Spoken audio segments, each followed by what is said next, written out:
Palakpakan muli ang ating Panginoong Diyos, mga kapatid, sa isang buong linggo muli na lumipas sa ating buhay, isang linggo kung saan nainiwala ko na tayo po ay pinatubayan at ginabayan ng ating Panginoong Diyos at tayo po ay kanyang iningatan sa mga pagsubok, problema, at kapighatian ng anumang mga pinagdadaanan natin sa buhay. Sapagkat sabi ng Bible, for God will never leave us nor forsake us until the end of the world. Yan ang pangako ng ating Panginoong Diyos sa ating mga anak niya na sumasampalataya. At ang sabi nga ng Bible, mga kapatid, ang magtiis hanggang sa wakas ay may buhay na walang hanggan. Now, ay aking ipinagpapasalamat din, mga kapatid, sa Panginoon ang ating mga kapatiran na naririto at ating nasilayan muli. So, glory to God. At hindi po ito coincident, kumbaga, ang lahat ng ito po ay nakatadhana na. Tama ba, mga kapatid? No, na mangyari. No, walang aksidenteng mga pangyayari o nangyayari sa buhay ng tao o sa anumang sitwasyon dito sa mundo. Lahat ng yan ay nakatalaga o nakatadhana na mangyari. Tayo po ay dinala ng ating Panginoong Diyos dito para sa isang dakilang plano at layunin ng ating Panginoong Diyos, mga kapatid.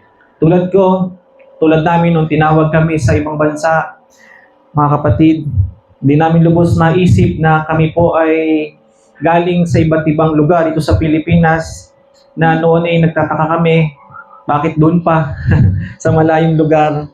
May taga Palawan, taga Cavite, taga Pampanga, taga Nueva Ecija, no? So, dinala kami ng ating Panginoong Diyos sa isang lugar kung saan ay may plano ang ating Panginoong Diyos, mga kapatid.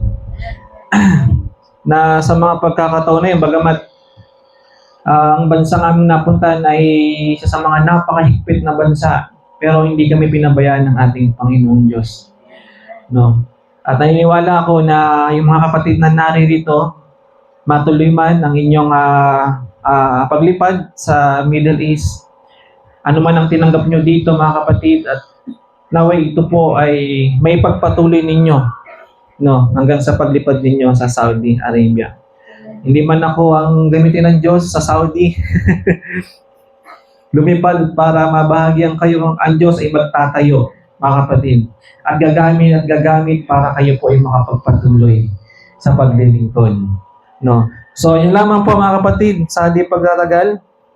Nais ko na pong dumako po sa pagtuturo ng bawat salita ng ating Panginoong Diyos. Handa na ba ang ating mga sisidlan? Handa na ba ang ating mga puso, mga kapatid, sa pakikinig ng salita ng ating Panginoon? Handa na ba, mga kapatid? Amen. Hallelujah. Nabusog ba kanina doon sa preaching ng ating kapatid? Amen. Naliwanagan ba kayo, mga kapatid? Ba, parang naliwanagan ba, mga kapatid? Amen. Alam nyo ba, ito konting lang, dagdag lang doon sa mga pangalan ng ating kapatid. Given na sa panahon natin ngayon, ang may mga iba't ibang pagkakilala o pagkaunawa na kung sino man si Kristo. Kahit sa panahon ni Kristo, nung tinanong niya ang kanyang mga alagad, sino baga ako sa kanila?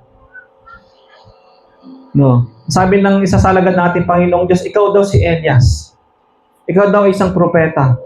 Ikaw daw ay isang ganito. Tingnan niyo, mga kapatid, iba-iba ang pananaw at pagkakilala ng ating Panginoong, ang pagkakilala ng mga tao sa ating Panginoong Jesucristo.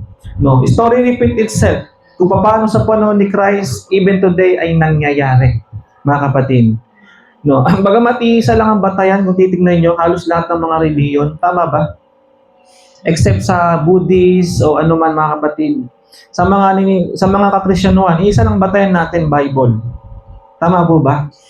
Pero iba-iba ang pagkakilala nila sa ating Panginoong Hesukristo na si Kristo tao lang, tatlo ang Diyos, tatlong persona, dalawa ang Diyos, mga kapatid.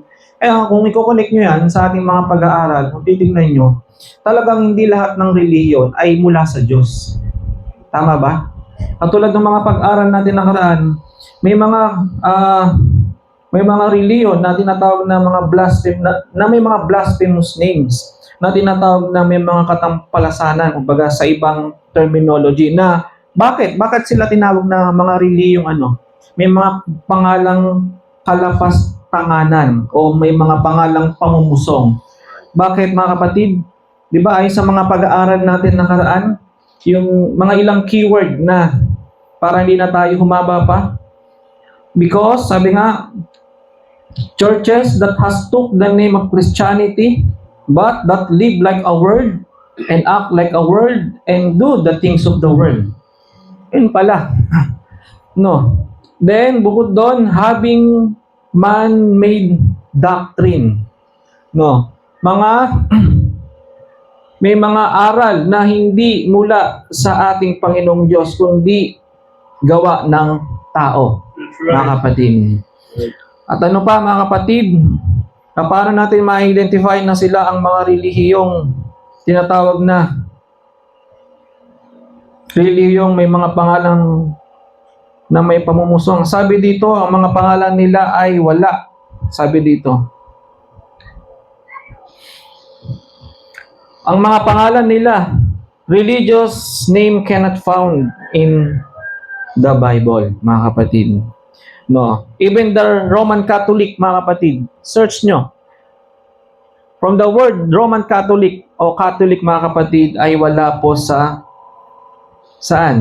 Sa Bible, mga kapatid. Search nyo. Pag na-research nyo, at kung mali ako, balikan nyo ako. Willing ako magpa-correct. Pero sabi nga dito, the specific term Roman Catholic isn't it in the Bible as it is later historical name, but the word Catholic meaning universal, mga kapatid. No. So, paano naman yung mga relihiyon, mga kapatid, na ang pangalan nila, sabi nga dito, ay nakasulat sa Bible. Di ba? Ay sa mga pag-aaral natin, mga kapatid, nakaraan. Halimbawa nito, yung MCGI o yung dating daan, Iglesia ni Cristo, Jehovah Witnesses, at marami pa, mga kapatid. Ang mga pangalan nila, may mga batayan sila sa Bible na ang pangalan nila ay biblical. Pero it doesn't mean, mga kapatid, no, bagamat ang mga pangalan nila biblical, ay sila na ang tinutukoy ng Bible, mga kapatid, na sila ang totoong iglesia na itinayo ng ating Panginoong Diyos. All of them claiming na nasa kanilang katotohanan. Tama ba, mga kapatid? Sinong reliyon ang nagtuturo na wala sa kanilang katotohanan? Wala naman, di ba? Halos lahat nagtuturo na nasa kanila ang katotohanan, mga kapatid. Sabi nga nila, una, dahil ang mga pangalan ng iglesia nila ay nasa Biblia, at mga pangaral o doktrina daw nila ay nasa Biblia, mga kapatid. At yung mga ilan dito ay makikitaan mo rin naman ng kaayusan at kabanalan sa pamumuhay. Pero it doesn't mean, mga kapatid, sila ang totoong iglesia na itinayo ng ating Panginoong Diyos. Paano mo makikita? Sabi nga ng Bible, word test. Test the spirit. No, kung ang espiritu ng Diyos ay nasa kanila. Alam naman natin, kapag ang espiritu ng ating Panginoong Diyos ay sumaiyo, it will lead you and guide you into all truth. All truth, mga kapatid. A man should not live by bread alone, but by every word that proceeded out of the mouth of God, mga kapatid. Ang taong pinapatnubay ng ating Panginoong Diyos, ang bawat salita ng ating Panginoon Diyos ay nasa sa Kanya. Walang dagdag at bawas, sabi ng Bible, mga kapatid. No, kaya nga, higpit na ipinagbabawal ng Biblia ang magdagdag o magbawas sa aklat na nasusulat.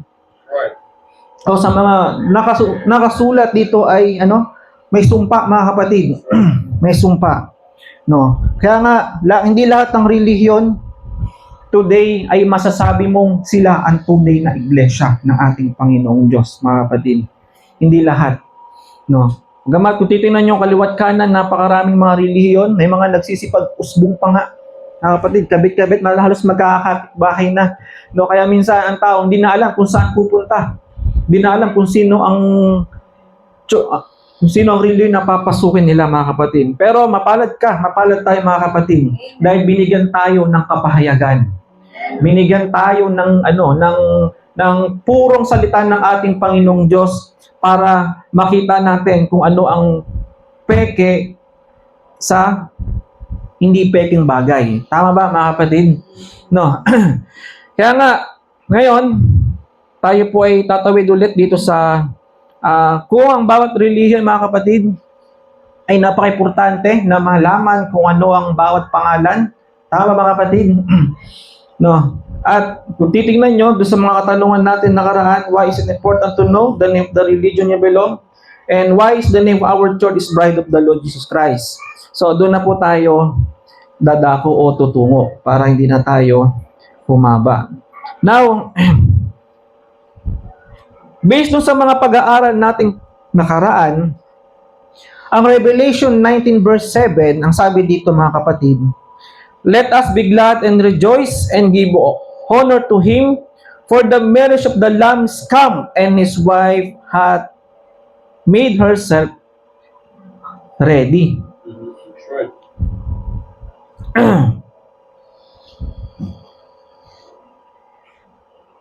Sa Tagalog, tayo'y mga galak at tayo'y mga sayang mainam. At siya'y ating luwalhatiin, sapagkat dumating ang pagkakasal ng kordero at ang kanyang asawa ay nahahanda na. Ang Bride of the Lord Jesus Christ, mga kapatid, ang pangalan ng Bride of the Lord Jesus Christ ay dito po hinango sa Revelation chapter 19 verse 7. Papaano? No. Na kung titignan niyo, mga kapatid, doon sa mga sentences na sinasabi na for the marriage of the Lamb is come and made herself ready, o sa Tagalog, sapagkat dumating ang pagkakasal ng kordero at ang kanyang asawa ay nahahanda na kung titignan niyo, may pagkakasal na nagaganap sa kordero. Tama ba, mga kapatid? Ang tanong, sino ang kordero na tinutukoy dito na kinakasal? Alam naman natin, ang kordero sa English ay tupa, mga kapatid. No, bagamat sa panahon natin ngayon, uso ngayon, o meron kayong makikita na mayroong ikinakasal na tao at hayop. Tama ba, mga kapatid? Nakaraan nga, mga kapatid, sa Facebook. Ewan ko lang, ha? Sa Facebook, no, nakakita na ba kayo ng taong kinasal sa aso? O sa hayop? Di ba meron yan? Meron kayo mababalitaan. Nakaraan nga, AI pinakasalan niya Tama ba? Hindi ako nagkakamali. Sino ba yun? Nakalimutan ko, ano pangalan nun No. Ha? Na kung titingnan niyo, mga kapatid, ang kordero na tinutukoy dito, hindi ito yung literal na tupa na nakikita natin, mga kapatid. Ito po ay symbolic form, no? Na may mga malalim na pakahulugan. Na ang tupa, mga kapatid, na tinutukoy dito, na sabi nga dito, na kinakasal daw, walang iba kundi ang ating Panginoong Hesukristo. Saan natin mababasa? Basa. John chapter 1 verse 29. Sige po. Na ang tupa, mga kapatid, na kinakasal dito, walang iba kundi ang ating Panginoong Hesukristo. Sige po, basa. John chapter 1 verse 29. Sabi po rito, John chapter 1 verse 29.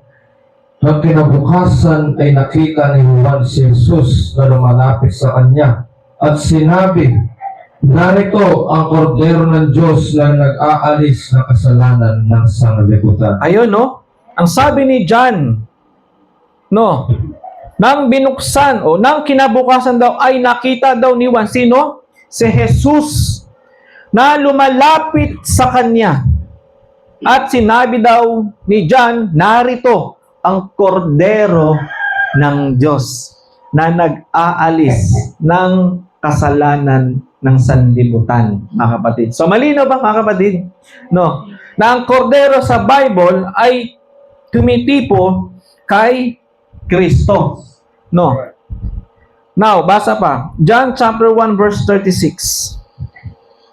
Sabi rito, at kanyang tinignan si Jesus samantalang siya naglalakad at sinabi, narito ang kordero ng Diyos. Ayun, no? At kanyang tinignan si Jesus samantalang siya naglalakad at sinabi daw, ano? Narito ang kordero ng Diyos. O sa English, behold the Lamb of God, mga kapatid. So, clear ba, mga kapatid? O, dagdagan pa natin. Dagdagan pa natin. 1 Peter chapter 1 verses 18 to 19. 1 Peter chapter 1 verses 18 to 19. sabi po rito, na inyong nalalamang kayo'y tinubos, hindi ng mga bagay na nangasisira, ang pilak o ginto mula sa inyong walang kabuluhang paraan ng pamumuhay na ipinamana sa inyo ng inyong mga magulang, kundi ng mahalagang dugo, gaya ng sa korderong walang kapintasan at walang dungis sa makatuwid bagay, ang dugo ni Kristo. Ayun, no, mga kapatid, ang dugo ni Kristo. No. So, clear? Malinaw na, mga kapatid? No. Now, second question, sino? Sabi dito, mga kapatid, sino naman? Sino naman ang pinakakasalan o pinakasalan dito ng ating Panginoong Hesus Kristo, mga kapatid? Sino nga po ba, mga kapatid? Gusto niyo ba malaman, mga kapatid, kung sino ang kanyang pinakakasalan at saan nanggagaling at saan nagkakaroon ng kasalan, mga kapatid? Gusto niyo bang malaman, mga kapatid? Oh, ngayon, sige.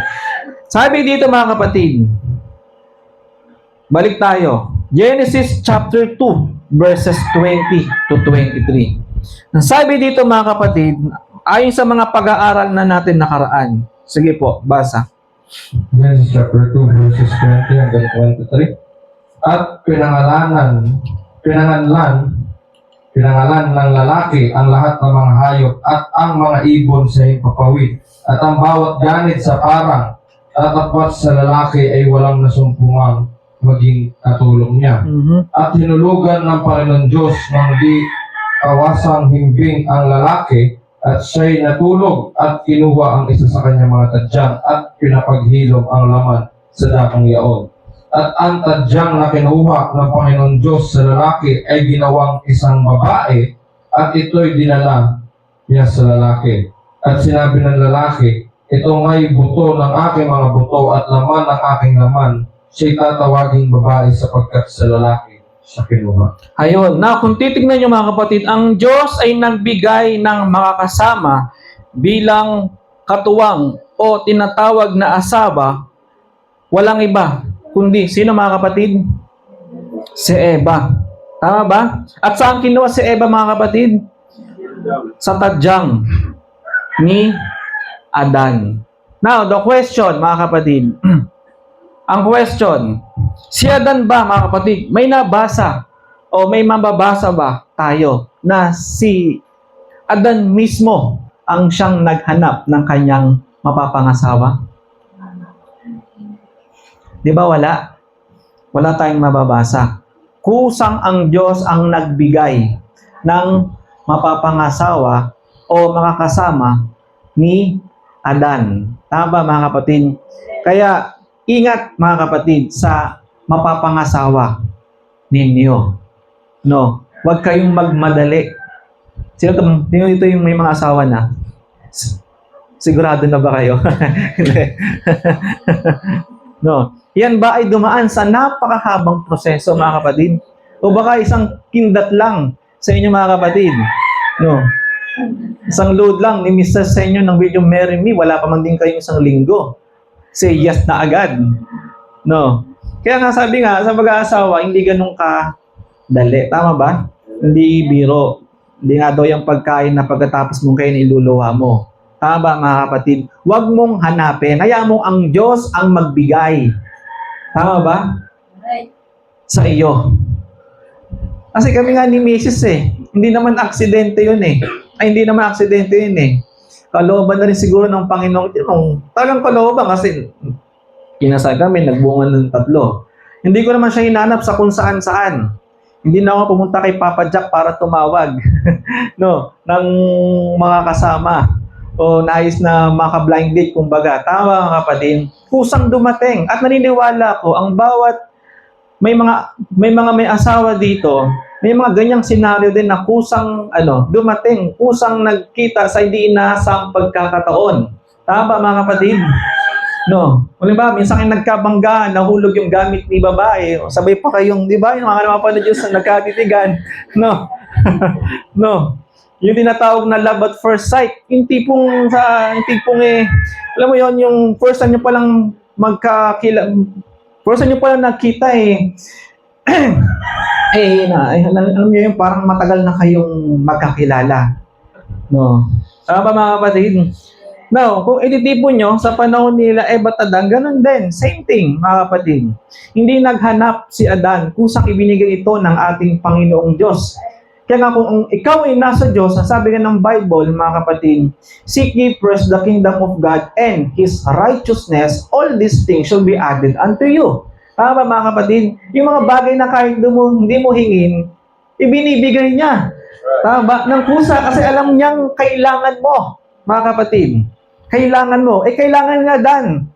Nakita niya siguro na ang bawat mga hayop may mga, partner. Maliban sa kanya, parang lugi ito Ewan ko lang kung nag-isip siya ng ganon. Pero alam ng Diyos, mga kapatid, ang naging pangailangan ni Adan. Kaya ang ginawa ng Diyos, mga kapatid, pinatulog si Adan ng napakahimbing. Ba? At sa pagkakatulog niya doon, isinagawa ng ating Panginoong Diyos para ilabas si Eva upang kanyang maging katulong, hindi, katuwang. Iba ang katulong, mga kapatid. Kaya kayong mga lalaki, huwag niyo naman gawing katulong ang inyong mga asawa. Ibinigay yan bilang maging katuwang. Hindi katulong. Pag sinabi kasing katulong, talagang, sino ito may mga katulong? Di ba, pagka may mga katulong tayo, tulad ko, halimbawa sa business namin, meron ng mga katulong. Katulong means, inayaan kung sila ang gumalaw o kumilos. Tama, kapatid? Pero kapag ka sinabing katuwang, parang nagbuhat kayo ng isang kubo, na naghanap ka ng mga kasama at magkakatuwang kayong binuhat. Tama, mga kapatid? So, ganun din sa pag-aasawa. Hindi katulong ang mga asawa, mga kapatid. Katuwang. Nakita mo si Mrs. Hirap na sa pag-aalaga ng mga anak. Daming hugasin. Tulungan mo. Ikaw na maghugas. Bagamat hindi talaga natin trabaho yan. Tama, kapatid, trabaho ng mga babae yan. Pero hindi ibig sabihin, all the time, hayaan mo lang ang iyong asawa. Mga kapatid, maging sensitive tayo. Amen? Amen. So, hindi kasi ako ganun sa mga nakakasama ko sa bahay. Tama ba? Yung gawain ni Mrs. na pagdating sa paglalaba, paghuhugas ng pet ng bata, ginagawa ko rin yan, mga kapatid. Kasi nakikita ko yung asawa ko, nahihirapan, mga kapatid. So, sabi nga ng Bible, ang katawan mo ay hindi mo na lang katawan. Tama ba, mga kapatid? Ang katawan ng babae, ito ay pagmamayari na rin ng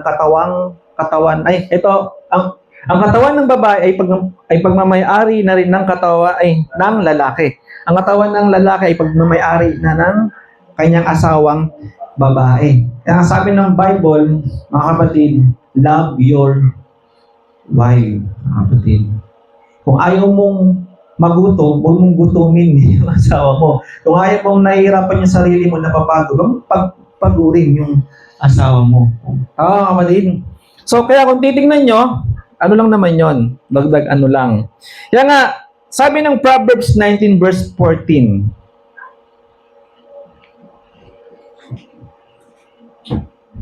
Purito, bahay at ang mga kayamanan ay minamana sa mga magulang. Ngunit ang mabait na asawa ay galing sa Panginoon. Ayun, mga kapatid. Alam nyo ba, sabi dito, bahay at mga kayamanan ay minamana sa mga magulang. Napakainam, mga kapatid. Pero, nasa iyo ng lahat, ngunit wala kang mabait na asawa, naku, sabi ko sa inyo, hindi rin maganda, mga kapatid, ang pagsasama ninyo. Tama ba, mga kapatid? Ngunit kung ang asawang ito ay mula sa ating Panginoong Diyos, ang Diyos hindi nagbibigay ng masamang asawa. Maghintay ka lang, may perfect time. Kaya sabi nga dito, ang mabait na asawa, saan daw galing? Sa Diyos o sa ating Panginoon. Diyos. At napakalaking pakinabang nito mga kapatid sa atin bilang mga lalaki. Alam niyo ba yung mga kapatid? Basahin nyo.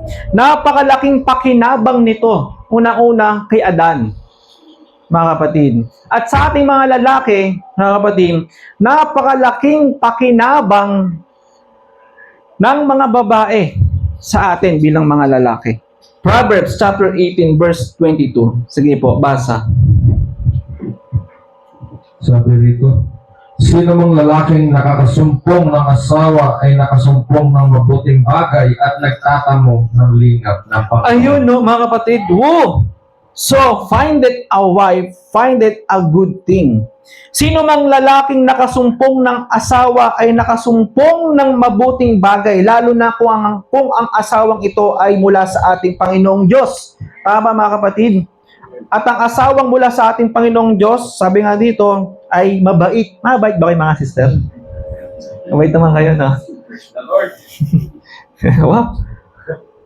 Konting garo lang ni sister. Huwag kayo matakot, mga lalaki. Andito ko para makita kampi ninyo. No. At bakit? Sabi nga dito, at nagtatamo ng lingap ng Panginoon sa English and obtain favor of the Lord. Tayong mga lalaki, marami tayong hinihinging pabor. No, sa ating Panginoong Diyos. Ito, isipin nyo. Isipin na lang ng mga lalaki ang kayang gawin ng mga babae sa buhay ng lalaki. Isipin nyo. Mag-isip kayo, mga kapatid. Isipin nyo yung kayang gawin ng inyong asawa. Mga bagay na hindi nyo kayang gawin. May mga naisip na ba kayo, mga kapatid? May naisip na kayo?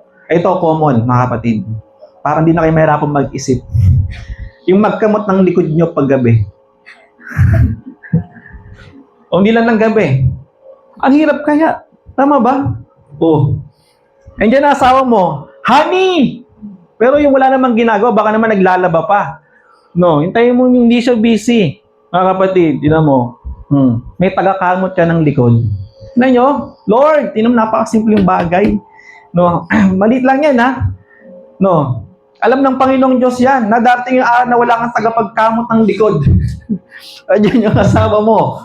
Oh. Ano pa, mga kapatid? Ito, alam ko matatawa kayo, mga kapatid. Sabi dito, tagapagpaputi ng mga brief ninyo, mga kapatid. Kaya nyo ba yun, mga kapatid? Kaya ng babae yun. Tayo, baka tinapon na natin yun, mga kapatid. Ito yung mga simpleng bagay lang. No, pero totoo. Tama ba? Tagapag-alaga ng mga anak, kaya ba natin yung mga kapatid? No. O nga lang minsan kunting bagay lang, nasisigawan ko pa yung anak ko Pero sa mga babae, ay nako, ang haba ng pasensya ng mga yan. Tayo hindi. May ilang pasensya natin sa mga ganyang sitwasyon. Tama, mga kapatid? Kaya minsan nakikita ko pa, asawa ko to. No, ako, yung dugo ko kumukulo na, pero siya, anak, alam mo ganito, ganyan. O, di ba?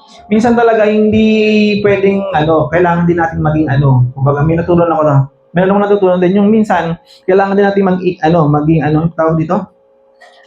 Maging isip bata, kumbaga. No. Kaya nga sabi ko, ayos hindi ko kayang gawin yon. Kaya nyo mga kapatid, kaya nyo yun? Lalo na siguro kung 10 anak ninyo. No, tagapaglinis, mga kapatid. Ng buong bahay. Kaya nyo ba, mga kapatid? Isa nga lang, nagrereklamo ka na No. Pero yung mga natin, mga kapatid, mga asawa natin, talagang napakasisipag ng mga yan. Hindi lang yan. Ito, matutuwa itong mga sister, accountant. No, accountant din ang ating mga misis. Hindi nakapagtapos yan, pero napakagaling niyang magsipagkwenta. Kahit yung piso na kinupit mo, alam niya, mga kapatid. Patutuwa ko dyan. Ba? Sabi ko, piso na lang. Nahuli pa, mga kapatid. So, titignan nyo, napakalaking bagay ng mga yan. Alam nyo, simple lang yung mga pangungusap natin dito, pero napakalaking yan. Napakalaki. When it comes sa spiritual application, mamaya tatawid tayo. Yung mga simpleng bagay na ipinapakita natin sa on-actual, ay may mga spiritual application, mga kapatid. Ngayon, sabi ng Proverbs chapter 31, verses 10 to 14. Ano pa sabi dito, mga kapatid? 10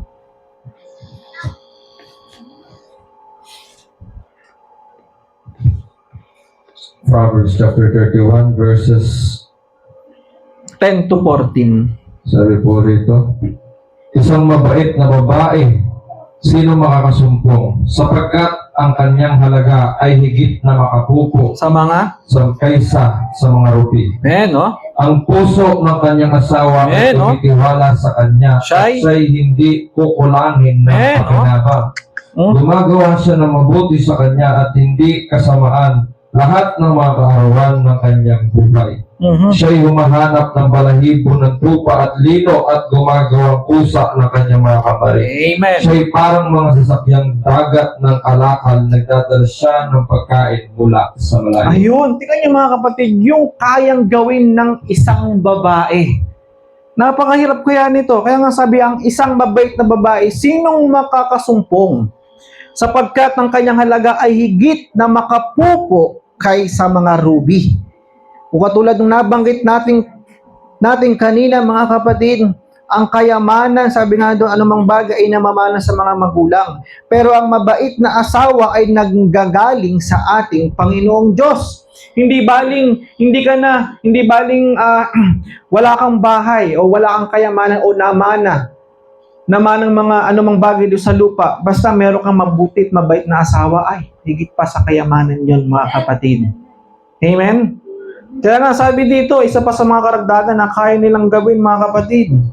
Sabi nga, ang puso ng kanyang asawa ay tumitiwala sa kanya. May mga tiwala ba kayo sa mga asawa nyo? Ako may tiwala ako kay misis. No? Yung mga mga lalaki yan na may asawa na, may tiwala ba tayo sa kanila? Ayun, meron. Okay, mga babae, may tiwala ba kayo sa inyong mga asawa? Ama, praise God. Hallelujah. Mga kapatid, lalo na kung ito ay mula sa ating Panginoong Diyos. No, alam nyo ba, maraming mga magkarelasyon kahit mag-asawa na ang naghihiwalay pa. Bakit kaya?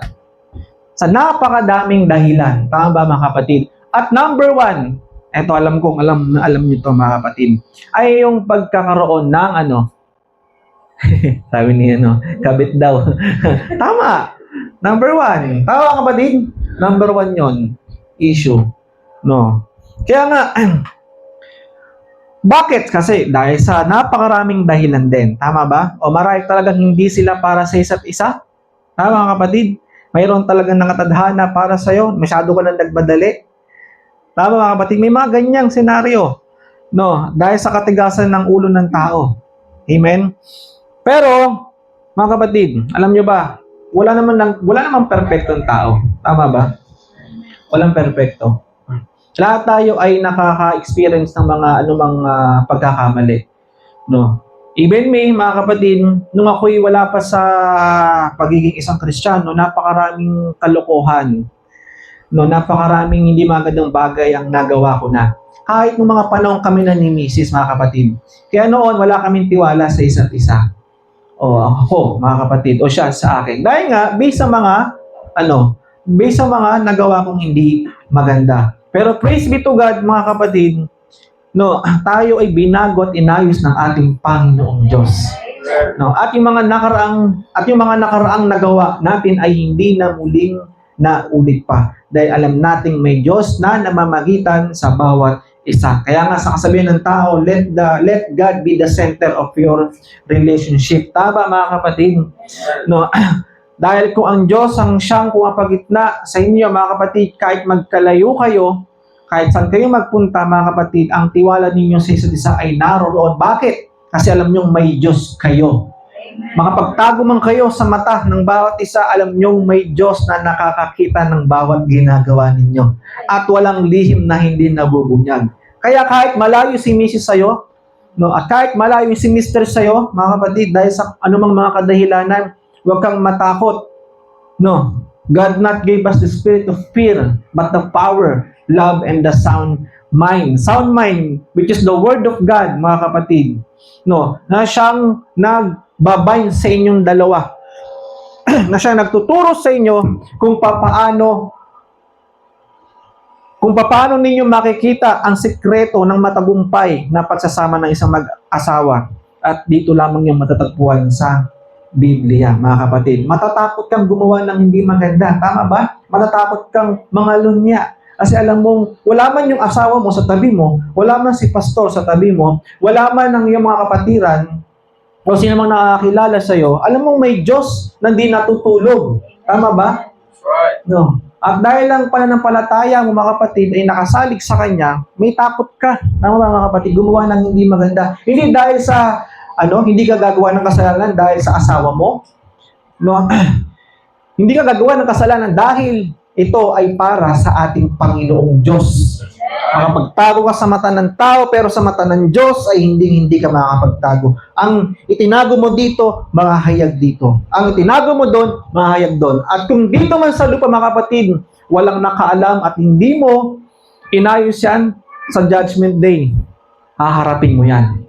Tama ba? Kaya hanggat maaari, iluhod mo, hingi mo ng kapatawaran, lalo na yung mga lihim na kasalanan. Meron tayong mga lihim, mga kapatid. Meron ba, mga kapatid? Hindi ako naniniwalang wala tayong lihim na kasalanan. Meron. Bukod tanging ikaw at ang Diyos ang nakakaalam, mga kapatid. Iluhod mo yan sa ating Panginoon. Hingi mo ng kapatawaran at ayusin mo. No? Or else, pag hindi mo inayos yan, may kahihinatnan ka. Naniniwala ako dyan, mga kapatid. Kaya nga, sabi dito, mga kapatid, tumitiwala sa Kanya at siya hindi kukulangin ng pakinabang. Napakaraming pakinabang ng babae sa buhay ng lalaki. Tandaan natin yan, mga lalaki. Kaya nga sabi dito, mga kapatid, katulad ng mga nabanggit na natin kanina, gumagawa siya ng mabuti sa kanya at hindi kasamaan lahat ng mga kaarawan ng kanyang buhay. Gumagawa siya ng mabuti sa kanya at hindi kasamaan, puro pawang mabubuting bagay ang, mga kapatid, ang ginagawa. At hindi kasamaan. Lahat ng mga karawan ng kanyang buhay, at ito pa, siya ay humahanap ng balahibo ng tupa at lino. No, hindi ko sinasabing maghanap kayo ng mga kapatid, balahibo ng tupa ngayon, o ng lino. May pinapatungkulan to. At gumagawa siya ng kanyang mga kamay. Na ang ibig sabihin, mga kapatid, bagamat ang lalaki ang great provide, ang nagpo-provide. No. At syempre, mga kapatid, ang babaeng napakabuti, siya ay tumutulong, mga kapatid, sa pangailangan din ng kanyang pamilya. Kumbaga, may talento ka, kaya hindi masama sa babae ang magtrabaho, mga kapatid. Hindi sa labas. No. Dapat nasa loob na ng tahanan, mga kapatid. Ulitin ko, bagamat ang great provider, ang provider sa mag-asawa ay ang lalaki, hindi natin pinuputol, no. Ang tawag dito, bigyan ng responsibilidad o bigyan ng babae, mga kapatid, ng karapatan na makapagtrabaho, wag lang siya lalabas sa tahanan. Kasi bakit? Mapapabayaan mo yung mga ilang bagay na dapat sa'yo nakaatang. Tama ba, mga kapatid? No. Ano pa, mga kapatid? Gumagawa siya ng mabuti, sabi dito, siya'y parang mga sasakyang dagat ng kalakal. Nagdadala siya ng kanyang pagkain mula sa malayo. Ito yung mga kapatid, kayang gawin ng mga babae ito kahit ilang dipa o ilang milya pa o ilang ilang bundok pa. No. Kung nasa ng kanilang mga asawa, kaya nila itong dalan ng makakain. Tama ba? O pagsilbihan, mga kapatid. No, tingnan yung mga sister na to, papunta pa ng Saudi. Para Pero ito ay case-to-case basis naman, mga kapatid. Tala ko naiintindihan niyo. Sinabing case-to-case basis, mga kapatid. Kaya nga, may mga sitwasyon na tulad nito, mga kapatid, alam kung kayo ay kayong mga narito ay, di ba, tama ba, tatawid ng Saudi Arabia para lang makapagtrabaho, na dapat ang gumagawa niyan ang inyong mga asawang lalaki. Tama, mga kapatid? Kaya okay lang na mga ibang bansa kayo, sige, malis kayo, pero idikdik ninyo sa mga asawa ninyo, no, na kayo dapat ang gumagawa nito para sa pamilya nyo. Biblical, mga kapatid. No, biblical. Lahat kayo may asawa na, tama ba, mga kapatid? May mga trabaho din ba? Meron din. Wow, praise God. No. So, pagdating ng araw, no, kapag nakapag-ipon na kayo, no, mas maganda mag-business kayo, mga kapatid. At mas maganda kung may mga anak kayo, huwag niyong iwanan ang inyong mga anak. Oo, inyong mga asawa lalo. No. So, amen mga kapatid. So, then, kung titingnan niyo mga kapatid, sila, di ba, sinabi ng Bible, Genesis chapter 2 verse 24, kaya iiwan ng lalaki ang kanyang ama at ang kanyang ina, at maikipisan sa kanyang asawa at sila'y magiging isang laman, mga kapatid. Tama ba? They shall leave his father and mother. And sabi dito, they shall be one flesh. And also, Jesus spoke also about this matter. Basahin natin. Matthew chapter 19 verses 5 to 6. Sabi po rito, at sinabi, dahil dito iiwan ng lalaki ang kanyang ama at ina, at makikisama sa kanyang asawa, at ang dalawa ay magiging isang laman. Kaya nga, hindi na sila dalawa, kundi isang laman. Ang pinagsama nga ng Diyos ay huwag papaghiwalayin ng tao. Now, kung titignan natin mga kapatid, ang sabi dito, they shall leave his father and mother. Hindi ibig sabihin mga kapatid, wala na tayong magiging pakialam sa ating mga magulang. No. Ang tinutukoy lamang dito means kayo ay bubuo lamang ulit ng panibagong pamilya. Andaan natin yung mga kapatid. Kasi mayroong mga iba dito, nung sila ay mag-asawa na, nung sila ay nagsipag-asawa na, no, at iniwan nila ang kanilang mga magulang, mga kapatid, wala na silang naging pakialam sa mga magulang. Lalo na siguro kung ugod-ugod na o matatanda ng mga magulang, mga kapatid. Kung minsan pa kayo nagpapasahan pa, tama ba kung sino mag-aalaga, kung sino ang magpapakain, kung sino ang magpo-provide ng mga ganitong pangangailangan. Kung totoo si mga kapatid, napakalaki ng utang na loob natin sa ating mga magulang. Simula pa nung tayo'y kanilang tawag dito,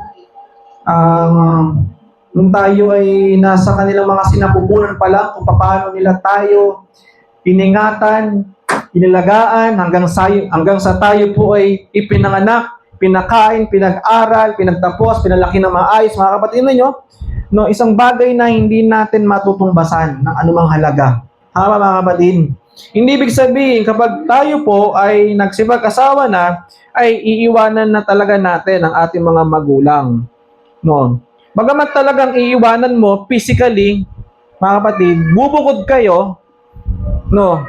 Pero hindi ibig sabihin, mga kapatid, ay wala na tayong magiging pakialam sa kanila. Sabi nga doon, kayo ay bubuo lamang po ng panibagong, sabi dito, panibagong pamilya, mga kapatid. Sabi pa dito mga kapatid, they shall be one flesh. Shall be one flesh means a husband and wife become a single, unified entity, moving beyond two individuals to form a new, inseparate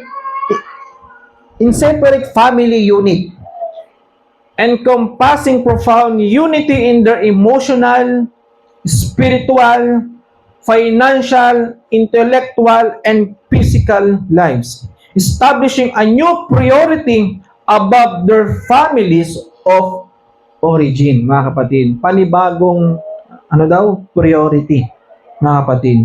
Shall be one flesh in emotionally, spiritually, intellectually, financially, and in every other way.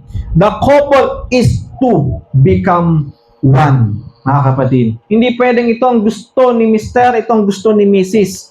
Tama mga kapatid? Dapat mayroon kayong pagkakaisa sa lahat ng bagay. Pero darating yung panahon, talagang hindi kayo magtatagpo. Darating yung araw na magkaiba ang tatahakin ninyo. So, at yan yung mga panahon talagang World War II, World War III. No? Yung mga kaldero, kalan, o damit mo na hindi mo na-experience na nakakakita na lumilipad, makakakita ka, mga kapatid. Makakakita ka, mga kapatid. Darating yon, no? Darating yon. Kaya take note lang, mga kapatid, napakahirap mga kapatid, na mayroong kayong magkaibang reliyon. Alam nyo ba? Sa isang mag-asawa, meron kayong iisang reliyon na tinatayuan. Kasi alam naman natin, halimbawa, may mga kakilala ko na Catholic si babae, Iglesia ni Cristo si lalaki. Muslim si lalaki, Catholic si babae, mga kapatid. Ang bawat reliyon, hindi pare-parehas yan kagaya ng sinasabi ng iba. No, bagamat sabi nga nila, ang importante daw ay mayroong isang Diyos na sinasamba, napakamaling pananaw nun. No, hindi tama yung ganung pananaw. Iba ang paniniwala ng Muslim sa Catholic. Tama ba mga kapatid? Yung way na lang kung paano sumamba ang mga Muslim eh. Tama ba mga kapatid? Napakalayo sa way kung paano sumamba ang mga Catholic. Tama kapatid? No. Doon na lang eh. At syempre, sa uri ng pamumuhay, magkaiba yan. Aral at doktrina, magkaiba yan. Kaya hindi maaaring mga kapatid, no, hindi maaaring sila ay hindi magkasundo, mga kapatid. Tama ba? Hindi talaga sila magkakasundo kasi mayroon silang magkaibang relihiyon, tama ba? O paniniwala. No. Pero mapalad ka na lang kung kayo po ay parehas na nasa iisang mga kapatid, paniniwala. Kaya ipag-pray natin ang mga asawa natin na yung mga asawa natin na hindi pa sumasampalataya, mga kapatid, sarili yung meron tayo. No? Pero wag ninyong iwanan kung yan ay hindi kayo pinapakilaman, kung hindi kayo pinapabayaan, mga kapatid. Sige lang, sabi na naman ni Pablo yan eh. No? Na kung siya ay nanatili, bagamat nasa ganyang reliyon ka, papaniniwala ka, malay mo pagdating ng araw, pagdating sa mga mabubuting gawa mo, sila ay inyong maakay. Ang sabi doon, mga kapatid. Kaya kayong mga sister o brothers, mga kapatid, kung meron kayong mga kinakasama na hindi pa mananampalataya, pakitaan lang ninyo ng mga mabubuting bagay o mabubuting gawa. Darating din naman yung araw na baka sila ay maakay ninyo, mga kapatid. Amen? Tama ba? Amen. Now, isa pa, mga kapatid. Ito ang isa pa sa mga tawag dito. Kailangan nating talakayin. Ephesians chapter 5 verse 22. Ang pagpapasakop ng babae sa kanyang asawang lalaki sa lahat ng bagay. Sige po. Sabi po rito, sorry na Tagalog. Mga babae, pasakop kayo sa inyong sariling asawa na kaya lang sa Panginoon. Sige po, continuous. Sapagkat ang lalaki ay pangulo ng kanyang asawa, gaya naman ni Kristo na pangulo ng Iglesia na siya rin ang tagapagligtas ng katawan. Tatapot kung paano ang Iglesia ay nasasakop ni Kristo, ay gayon din naman ang mga babae ay pasakop sa kani-kaniyang asawa sa lahat ng mga bagay. Ayun, no? Sige po, doon muna. So, narinig ba natin yan, mga kapatid? No? Tayong mga kababaihan, o kayo, sorry. Pasakop daw kayo sa inyong sariling asawa. No? Hindi sa asawa ng iba, mga kapatid. Sa inyong mga asawa. Ba? At ang sabi doon, sa lahat ng bagay, mga kapatid. Anong bagay? Mga bagay na naayon sa ating Panginoong Diyos, ha? Baka mamaya yung asawa ninyo naninigarilyo, kayo din maninigarilyo na rin. Siya naman naninigarilyo hindi po. Sabi nga doon, mga naayon sa kalooban ng ating Panginoon. Then, sabi pa dito sa Colossians chapter 3 verse 18, dugtungan ko pa, na nga babae, pasakop kayo sa inyong asawa gaya ng nararapat sa Panginoon, mga kapatid.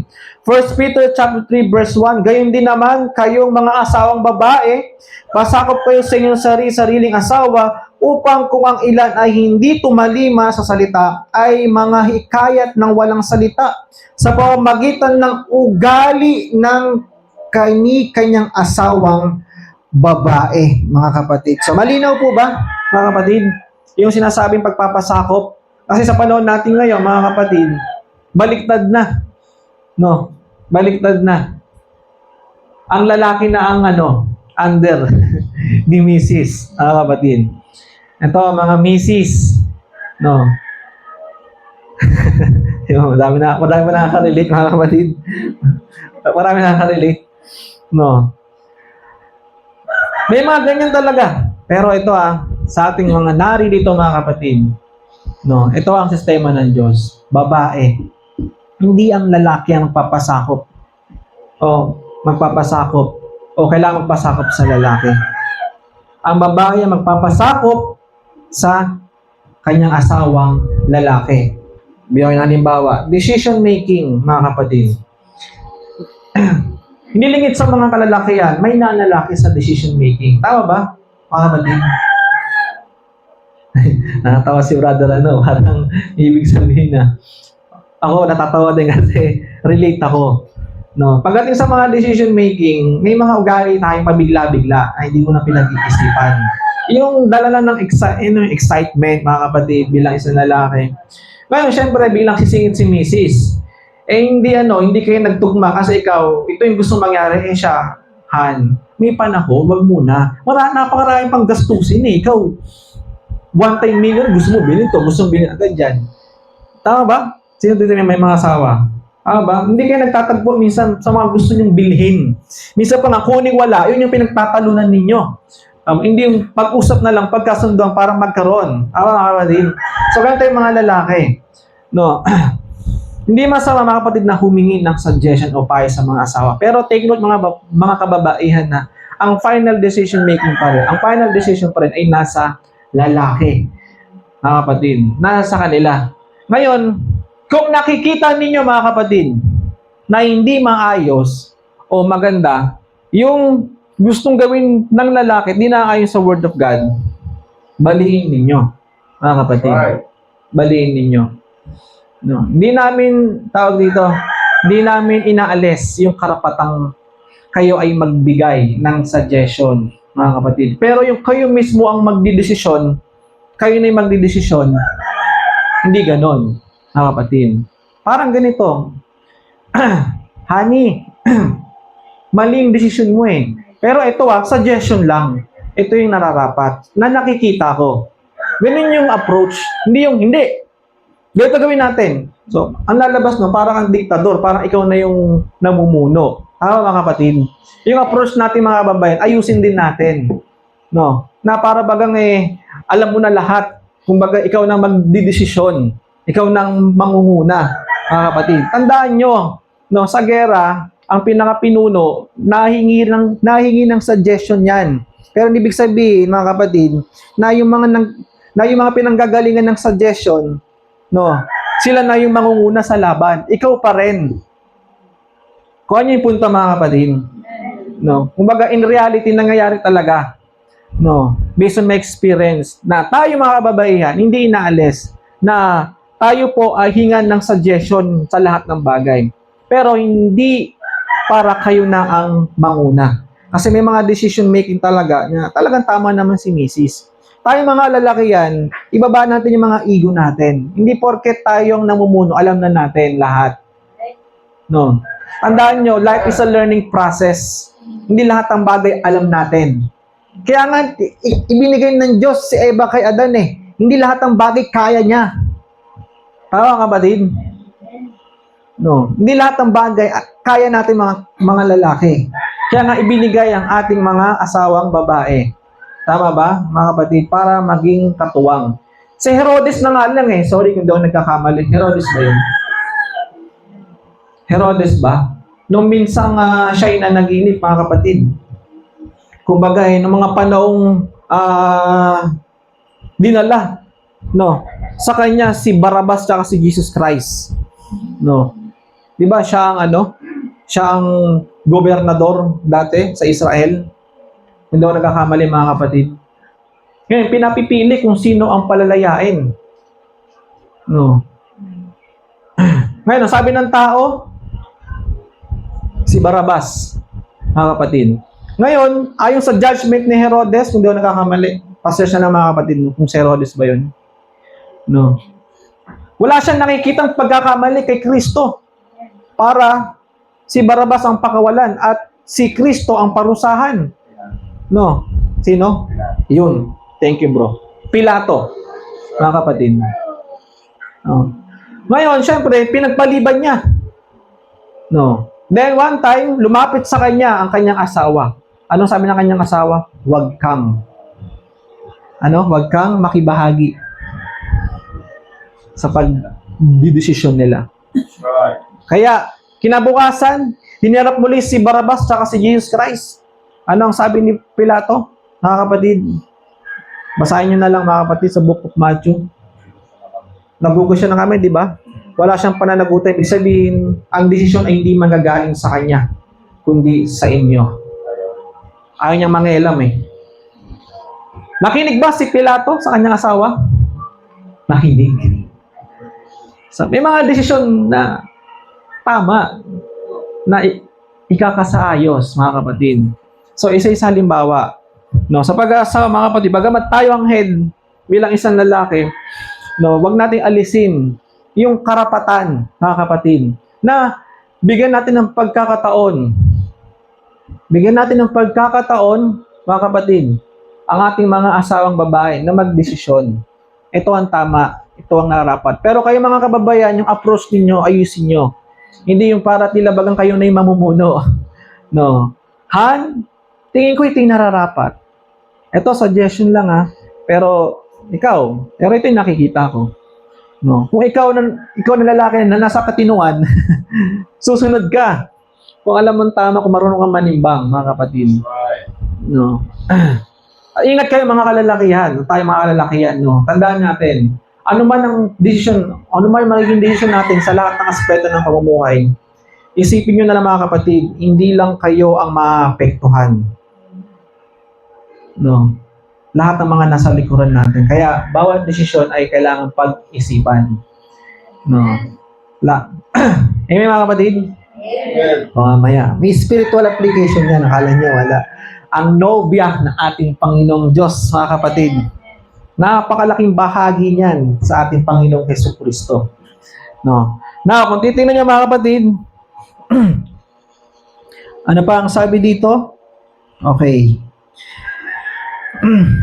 Tawid na tayo, ayan, sa spiritual application ng lahat ng mga bagay na isinalita natin kanina. Isa-isayin natin mga kapatid, yung unang-unang nabanggit natin kanina. Ano ang spiritual application, mga kapatid? Nung mga panahong si Adan, mga kapatid, ay binigyan ng kanyang katuwang na makakasama. Walang iba kundi si Eva. Ano ang spiritual application na kung saan ang Diyos, mga kapatid, ay nagbibigay ng mabuting asawa? Ano ang spiritual application na kung saan sinasabi dito mga kapatid na kapag ang lalaki at babae nagsama ay iiwanan nila ang kanilang mga magulang at sila ay magiging isang laman. Ano ang spiritual application mga kapatid na sinasabi dito kayong mga kababaihan, mga kapatid, ay magpasakop sa inyong mga asawa sa lahat ng bagay? Ano ang spiritual application ng husband to her wives? Sabi nga, love your wives even as Christ also loved the church and gave himself for it. May mga spiritual application kasi yan mga kapatid para malaman natin kung sino nga po ba yung pinakakasalan ng ating Panginoong Diyos dito saan? Sa lupa. Merong pagkakasal mga kapatid na nagaganap dito sa lupa. I-apply natin. Genesis, sabi dito. Di ba? Doon kanina sa binasa natin sa Genesis chapter 2 verse 20 to 23, from the rib of Adam, which the Lord God taken a woman, and which is Eve. Tama ba?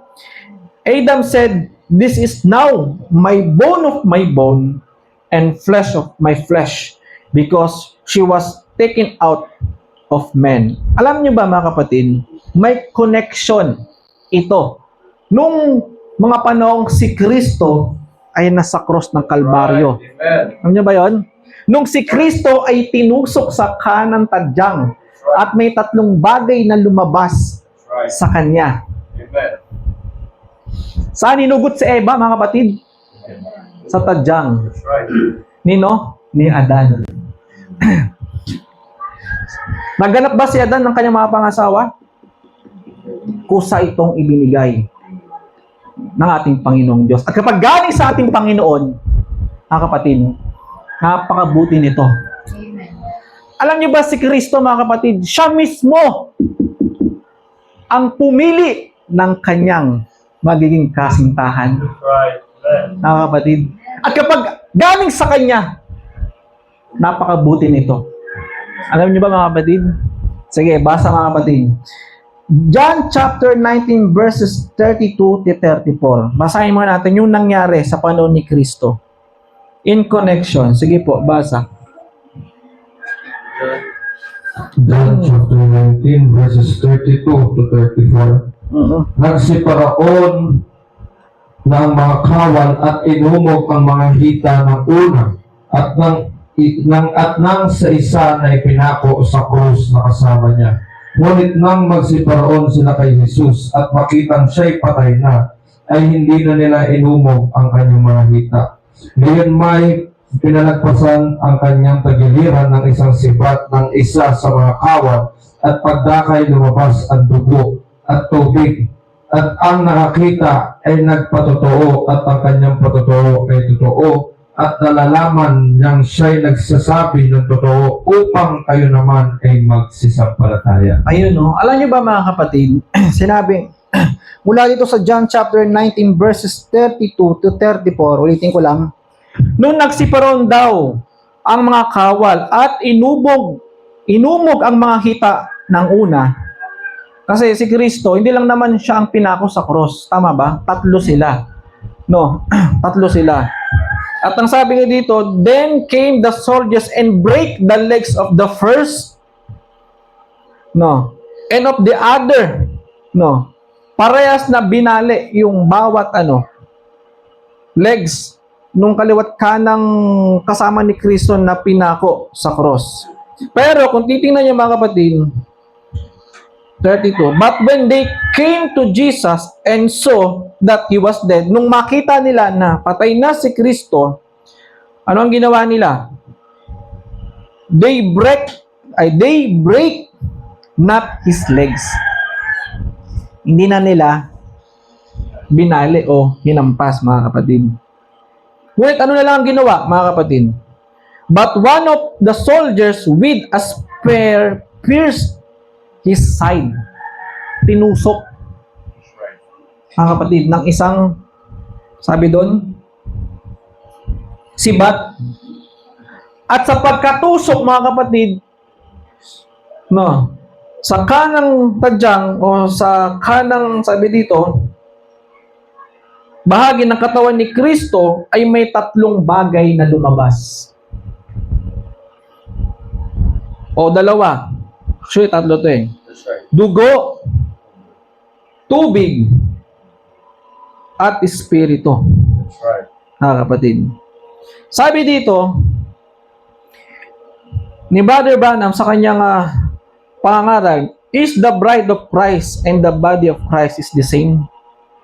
Yes, sir. Sabi niya. See? Now, I don't want to get started on it. Sabi, on it, because I get preach sermon, sabi niya, when God gave Christ his bride, the Spirit gave the flesh of the bride. He was pierced in the side under his heart, and water, blood, and spirit came forth. That become flesh of his flesh and bone of his bones. We are the flesh of the bones, and the bride will be the flesh of the bones of Christ exactly. They are that his bride, mga kapatid. Malalim ba? Malalim, mga kapatid? Pero sa inyo, maunawaan nyo to, mga kapatid, dahil para sa inyo to, mga kapatid. In natural birth, ang sabi dito, sino ito yung mga nanganak na? Mga kapatid. May tatlong bagay na lumalabas bago iluwal ang isang bata. Ano ang unang pumuputok? Anong pangalawang lumalabas? At pangatlo, buhay. Tama ba? Para mas maintindihan ninyo. Mula sa spiritual, kukorek natin sa natural. Tatlong bagay na lumabas kay Kristo: tubig, dugo, at buhay, spirit, mga kapatid. Sa natural birth, may tatlong bagay na nangyayari muna bago ilabas ng bata. Puputok ang panubigan. Ano sunod? Lumalabas ang dugo at tubig. Paano mga kapatid? Same is, sabi dito, kung paano sa natural birth, same in spiritual birth, mga kapatid. Meron kasi tayong muling kapanganakan na sinasabi na itinuturo ang Biblia na maliban na ang tao ay muling ipanganak, mga kapatid, basa. 1 Corinthians, mga kapatid. 1 Corinthians ba? Ayun. Sige po. John chapter 3, verses 1, pababa. Sabi po rito, may isang lalaki nga sa mga Pariseyo na nagngangalang Nicodemo, isang pinuno ng mga Hudyo. Ito rin ay naparoon sa kanya ng gabi at sa kanya nagsabi, Rabay, nalalaman namin ikaw ay isang guro na nagbuhat sa Diyos sapagkat walang makakagawa ng mga tanda na iyong ginagawa, maliban na kung sumasa kanya ang Diyos. Sumagot si Jesus at sa kanya sinabi, katotohanan sinasabi ko sa iyo, maliban na ang tao ipinanganak na muli ay hindi siya makakakita ng kaharian ng Diyos. Sinabi sa kanya ni Nicodemo, paano may panganganak ang tao kung siya'y matanda na? Makapapasok baga siyang bilang ikalawa sa tiyan ng kanyang ina at ipanganak. Ayun. Sumagot si Jesus, katotohanan sinasabi ko sa iyo, maliban na ang tao ay ipinanganak ng tubig at ng Espiritu, ay hindi siya makakapasok sa kaharian ng Diyos. Ayun, no? Ayun, mga kapatid. Nung minsan nakaharap ng ating Panginoong Jesucristo si Nicodemo, no?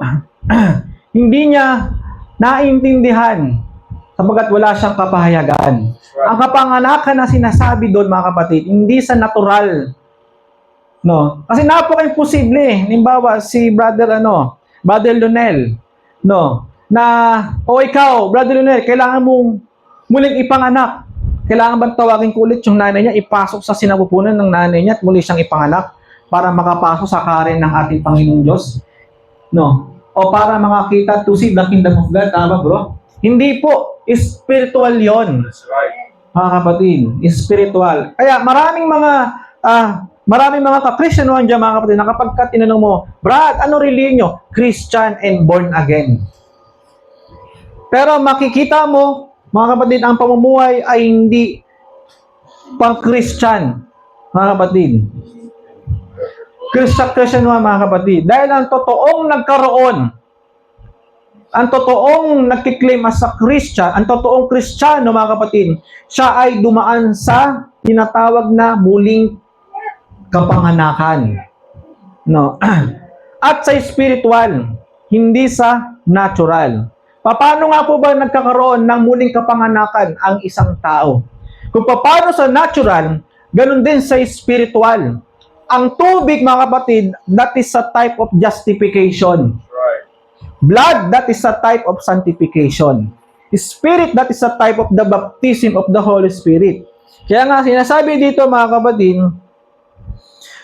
but I mean, sabi dito, is it in the spiritual birth. The first thing that come out of Jesus, yung tatlong bagay daw po na lumabas kay Kristo, the element that came from His body is what makes the spiritual body. When Jesus died, what came from Him? What did come out of His body? Una, tubig, blood, and spirit. Is that right? Sabi niya. Now, that's the thing that makes up the supernatural birth. When a man is born again, his three elements that he has to go through. Water, blood, spirit, and water is a type of justification by faith, believing on the Lord. No. Kaya nung mga panahon tayo itinawag ng ating Panginoong Diyos, tayo ay nagkaroon ng pananampalataya sapagkat nung ito'y ating napakinggan. Ang pananampalataya, faith cometh by hearing and hearing by the word of God. Tama mga kapatid? Bago mo paniwalaan yung isang bagay, ito po ay naibahagi muna sa'yo. Tama mga kapatid? Nung minsang na-encounter ko si Brother Lonel, naka one-on-one, nabahagian, nagkaroon siya ng pananampalataya, mga kapatid, sa ating Panginoong Hesukristo, na siyang manunubos, na siyang nagligtas sa ating mga kasalanan. No? Kaya, after nun, mga kapatid, siya ay tumanggap sa ating Panginoong Hesukristo at nagpa-bautismo. Nagliligtas ba ang tubig, mga kapatid? Sabi ng Bible, through faith. Pero ang tubig ay, ang bautismo ay ordinance. Essential yan, mga kapatid. Isa yan sa proseso na kailangan natin pagdaanan. Kaya nyo imagine, mga kapatid, ang tubig ay naglilinis ng iba't ibang klaseng uri ng maruruming bagay. Tama ba, mga kapatid? Imagine nyo na lang. Tama ba? No. Ang tubig, kaya kung mapapansin niyo mga kapatid, sabi nga dito,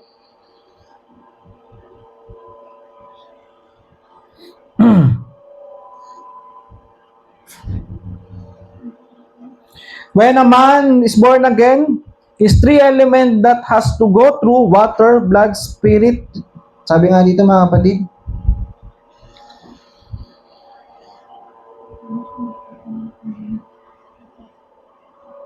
ayan, justification by faith, believing in the Lord, mga kapatid. And the next thing is sanctification. No, sanctification. No, kaya ka naririto sa church, mga kapatid. Kaya tayo mayroong mga gawain para para dumako tayo sa pagpapaging banal. Ang tubig ay naglinis lamang, mga kapatid. Pero yung dahilan kung bakit ka naging marumi, kailangan mong malaman. Tama ba? Kailangan mong malaman kung bakit ka nagkasala sa ganitong bagay. Na noon, magnanakaw ka. No. Ngayon, kailangan mong malaman na ang pagnanakaw ay kasalanan. Tama, kapatid? Ituturo sa ipaunti-unti, Brad, wag ka nang magnanakaw. Sabi ng Bible. Ngayon, dahil sa pakikinig mo, mga kapatid, unti-unting naiaalis yung mga nagagawa mo noon. Tama ba, mga kapatid? Para hindi ka na muling marumihan pa. Tama, mga kapatid? Kaya nga, dadako tayo sa tinatawag na ikalawang bahagi, yung pagpapaging banal. Kailangan natin makinig, kailangan natin mag-aral, kailangan natin magbasa ng salita ng ating Panginoong Diyos, mga kapatid. Dahil sabi nga, iba ang may alam, mga kapatid. Mga panahon hindi mo pa alam, malalaman mo ngayon. No, na hindi pala ito tama. Ito pala ang tama. Nagawa mo yon dahil hindi mo alam. Tama ba, mga kapatid? Sabi nga sa Old Testament, may people are destroyed for lack of knowledge. No, napapahamak sila dahil sa kakulangan ng kaalaman. Kaya napaka-importante, mga kapatid, I encourage everyone na magbasa kayo, na makinig kayo, na hindi po tayo on and off sa gawain, mga kapatid. Dahil sabi ng Bible, a man should not live by bread alone, but by every word that proceeded out of the mouth of God, mga kapatid. Kuha nyo, sinasabi doon. At yung sinasabi pa is yung the life being cleansed up. Yun, yung sinasabi doon. Sanctification is the life being cleansed up. And the baptism of the Holy Ghost, mga kapatid. Ang baptism of the Holy Ghost, mga kapatid, ito, tandaan natin, hindi po ito nagbibigay sa atin o nagdaragdag ng kabanalan. Ito po ay pagtatatak. Selyo, na ang ibig sabihin, mga kapatid, katulad sinabi ko nakaraan, mga kapatid, pag mag-a-apply ka, may ibang bansa ka, may mga kailangan kang, di ba, i-provide na mga requirements. Ngayon, ang tanging hinihintay na lang natin, yung pagtatatak saan? Sa ating mga passport, yung visa. At kapag meron ka na nun, pwede ka nang lumipad, hintayin mo na lang yung schedule mo. Tama, mga kapatid? So, that is a type also ng baptism of the Holy Ghost, mga kapatid. Na ang bawat taong, sabi dito, Sorry. Ang bawat taong nakakaranas ng muling kapanganakan, dumaan sa justification, dumaan sa sanctification, at na-receive nila ang baptism of the Holy Ghost, mga kapatid. No, sabi nga ng Bible, mga kapatid, ready ka na sa muling pagparito ng ating Panginoong Diyos. Kaya nga sabi doon, mga kapatid, doon sa Revelation chapter 17, sorry. Let us be glad and rejoice, for the marriage of the lambs come. Sabi doon. And his wife hath made herself ready. Mga kapatid, dumating ang ating Panginoong Diyos dito sa lupa para hanapin ang kanyang nobya na itinalaga niya para sa kanya before the foundation of the world. Na pinili niya, mga kapatid, before the foundation of the world para mapangasawa niya. At kung ito'y galing sa kanya, mga kapatid, sabi nung napag-aralan natin kanina, napakabuti nito.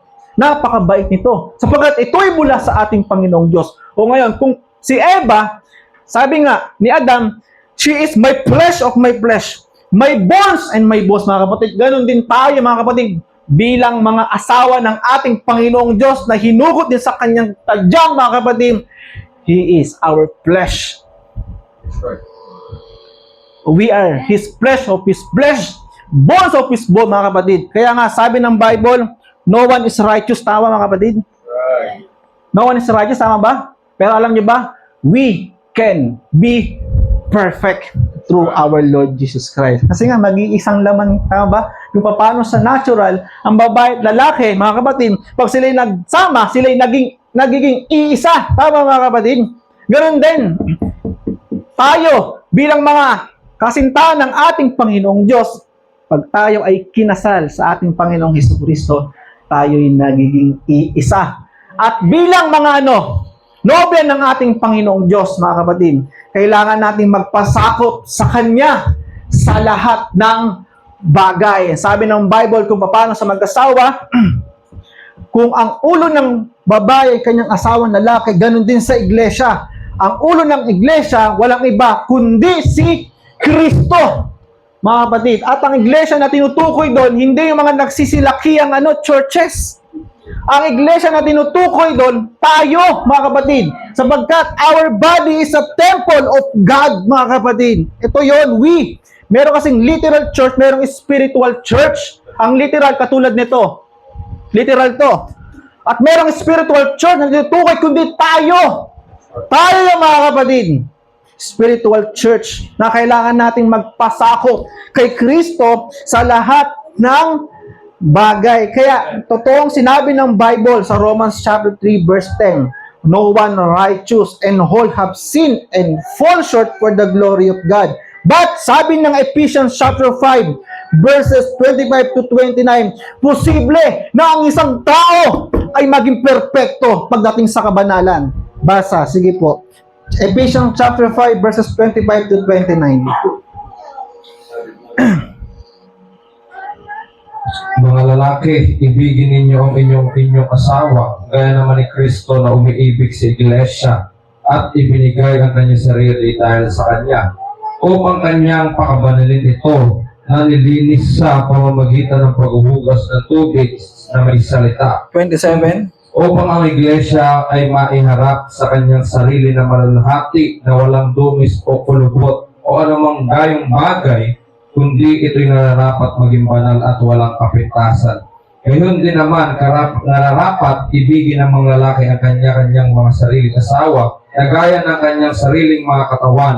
Ang umiibig sa kanyang sariling asawa ay umiibig sa kanyang sarili, sapagkat walang sino man na napopoot kailanman sa kanyang sariling katawan, kundi kinakandili at minamahal, gaya naman ni Kristo sa iglesia, sapagkat tayo ay mga sangkap ng kanyang katawan. Ayun, mga kapatid, tayo ay mga sangkap ng kanyang katawan. Kung paano si Eva ay sangkap ng katawan ni Adan, mga kapatid, tayo ay sangkap ng katawan ni Kristo. Kaya nga kung titignan nyo, di ba, ayon sa mga nabanggit ko na kanina, no one righteous and all have sinned and fall short for the glory of God. but we can be perfect through our Lord Jesus Christ. Paano? Sabi nga ng 26, Ephesians kanina, yung binasa natin, upang kanyang pakabanalin ito na nililinis sa pamamagitan ng paghuhugas ng tubig na may salita, mga kapatid. No.